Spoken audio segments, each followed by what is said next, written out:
course I have a pink Sharpie. She has pink hair, she has pink shoes, she has a pink purse, she has a pink Sharpie. I have pink underwear too, but don't want to. Did you hear that? She has pink underwear too, but we're not going to talk about that, are we? Pink lipstick. Absolutely. So who are you, Miss Pink, Jen? Pinked, CEO of Pinked. And her company is Pink. Exactly. Pink. Pink Sheets, yes. And how do we spell Pink Sheets? That is PINQSHEETS.com. Don't forget the S at the end. So pinksheets.com is in private beta right now. I believe if we ask really nicely, Jen might give us some beta codes for people. She might do that, just a couple. I'm just putting her on the spot with that right now. That's okay. We're limiting the beta to around 200. Couple. Yeah, so 200 total. So we'll be very selective with those, and we'll give them out on TechZulu.com. Yeah, there you go. Absolutely, you got it. So Jen, actually, we know her originally in the TechZulu community very affectionately as a woman who helped co-organize this wonderful thing called Tech Karaoke. Yes. So where you might have seen yours truly and maybe, the CEO of TechZulu, Efren Toscano, singing some craziness at different shows, if you've been. Yep. So we have the video evidence. She does have the evidence and could very easily blackmail me with it. Yes, that's why you have to be nice to me. I'm trying. Jeez. So the reason I bring up Tech Karaoke is because I believe from our previous conversations off camera that Pink Sheets sort of was born out of something you needed from Tech Karaoke. Why don't you talk about that? Absolutely. Okay. Well, basically, what we went into with Tech Karaoke was, okay, well, we can go and we can throw a party. And we can throw a party as well as anybody else, right? Well, what's going to be a differentiator besides the fact that it's karaoke, But what's going to be a differentiator? What's going to set us apart and entice people to give us lots of money to throw parties? I mean, come on. Always a fair enough reason to.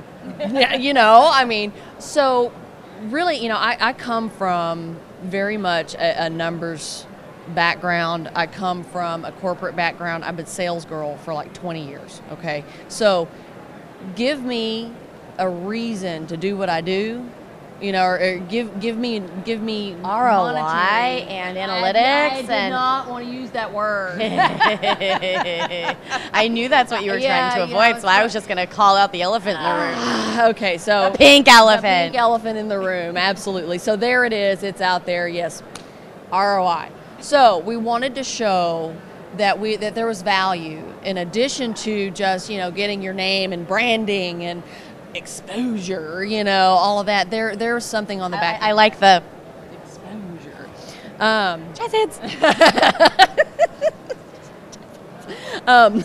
So and all of those things are well and fine and good, but we wanted to come at it from more of a marketing perspective than an event production perspective. So I asked my husband, he's a software engineer, and I said, okay, can you build a tool for me that would track Twitter mentions, starting at a certain date and then we ended at another date, and you'd be able to track that keyword or a series of keywords over the period of time in the run-up to the show itself, and then the post-show. Right. And he was like, sure, I could build that. So he sat down and he built it, and we used it internally for... Happy with benefits. Oh, yeah, I've got my own development staff. Are you kidding? And I don't have to... Well, okay, I do have to pay them, but we're not... Moving on. Hi, Woj. So I asked him to build it. He built it for us, and we used it to produce our white papers that we publish on Pinqued.com. That's PINQUED. We publish the white papers, and really just to show the sponsors, look, this is how your message is being amplified. Right. This is how many, mentions of your particular brand in conjunction with Tech Karaoke. It's like Tech Karaoke has an audience. It's got a fan base in a lot of ways, and so, it's a co-branded type of a thing. So when you're out there with Tech Karaoke, people associate you with the brand. Here's how your message is being amplified, that kind of stuff. So anyway, everybody that got one of the reports afterwards was extremely pleased with it.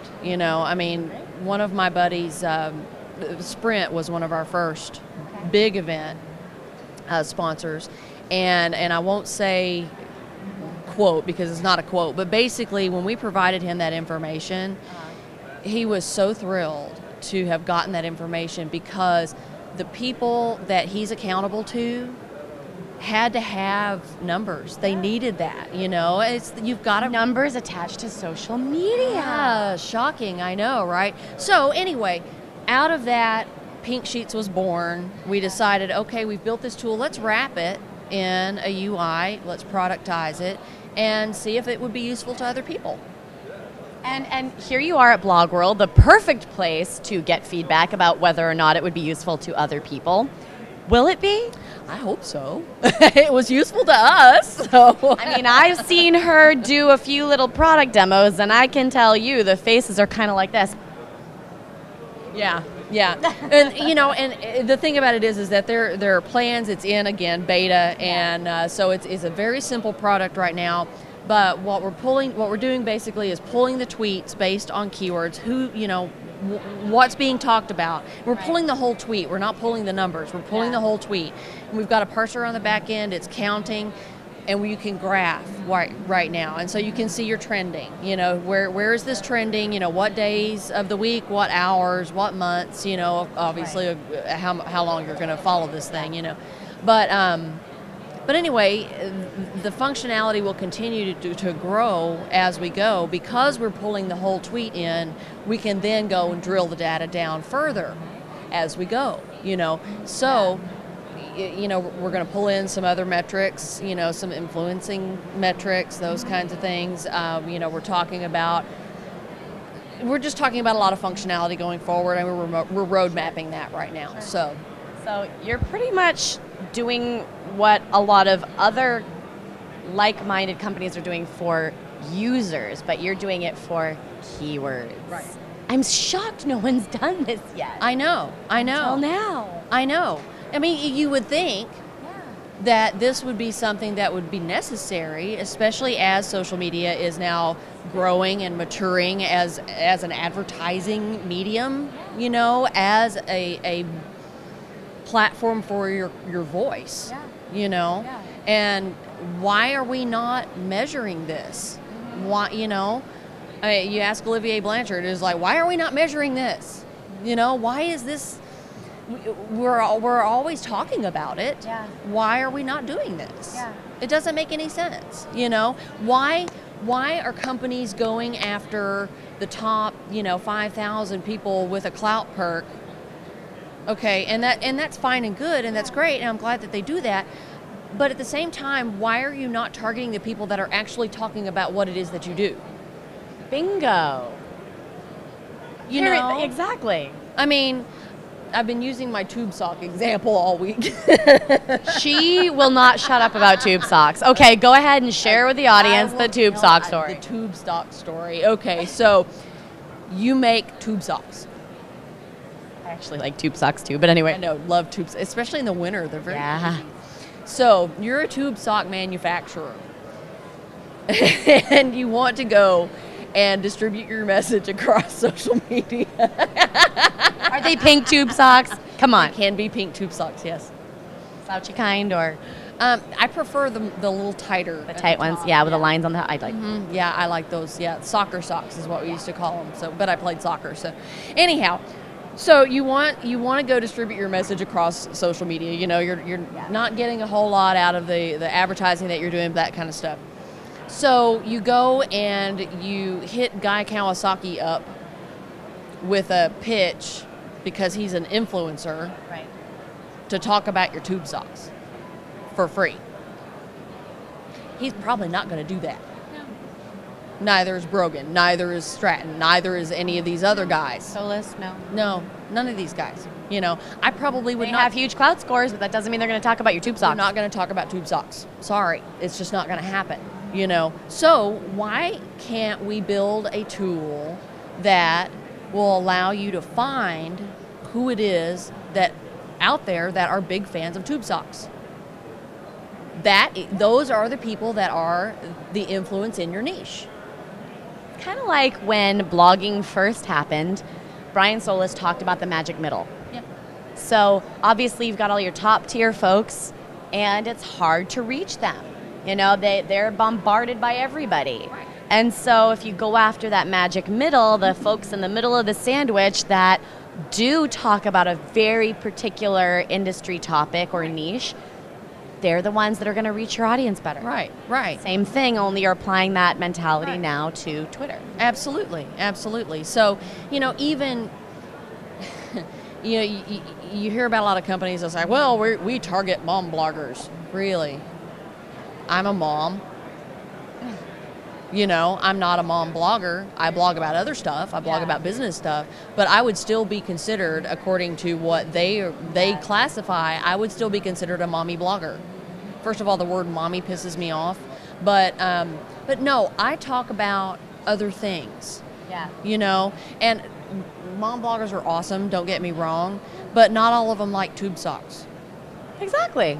Exactly. So, and there's an attempt to market segment. Right.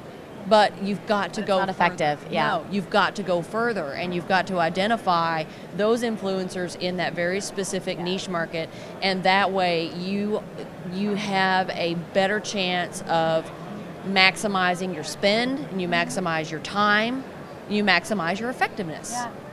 Yeah. Because all we've been doing up to now is guessing at the results. Right. And everyone is screaming, we need more metrics for social media. Absolutely, absolutely. And that makes perfect sense because you demand it out of your advertising. Yeah. You demand it out of, your salesperson's salaries. Mm-hmm. Why am I not getting why am I not seeing results? Is it because we're measuring the wrong things? Now I want to go see how many times a kulong was mentioned. Actually, no, that'd be more of a user thing. Damn it! Damn it! See? But you could do it for TechZulu. Yeah. There you go. Because it's a brand, right? Exactly. Yeah.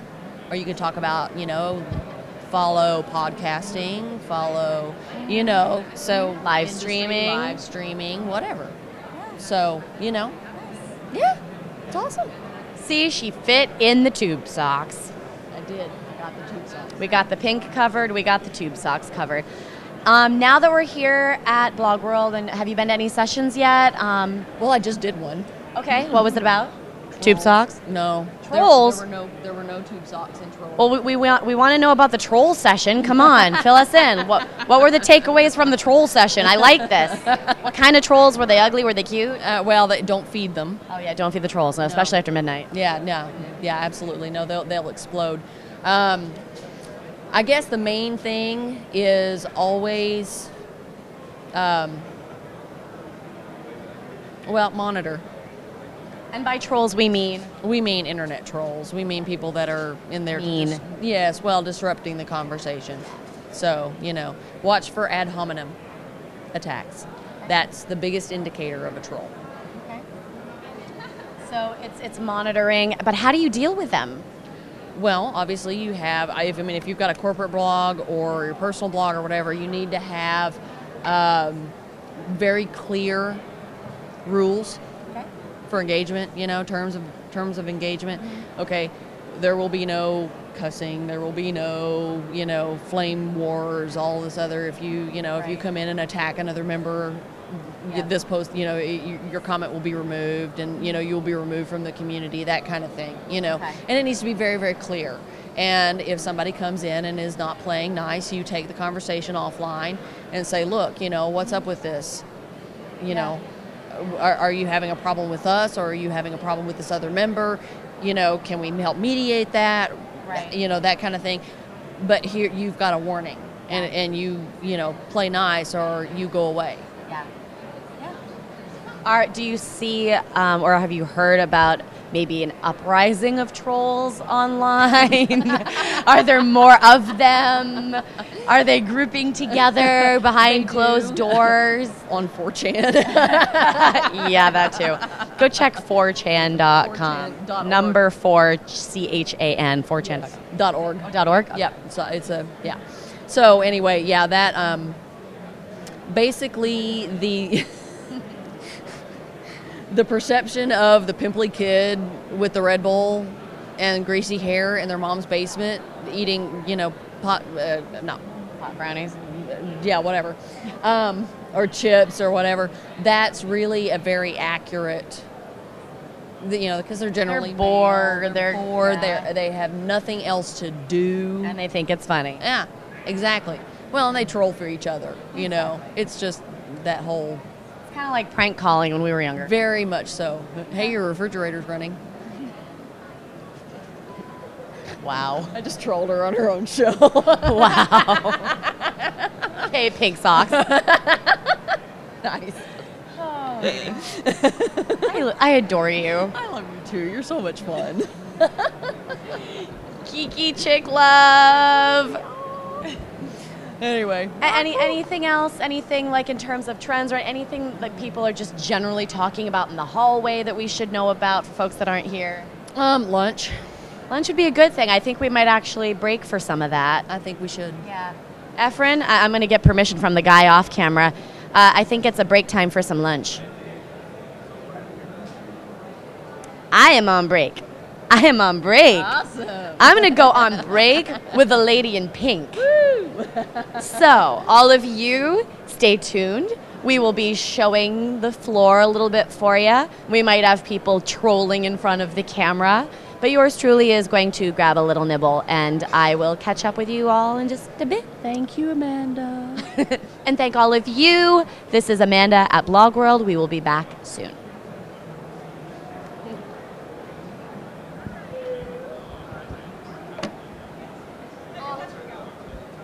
want me to shut this off?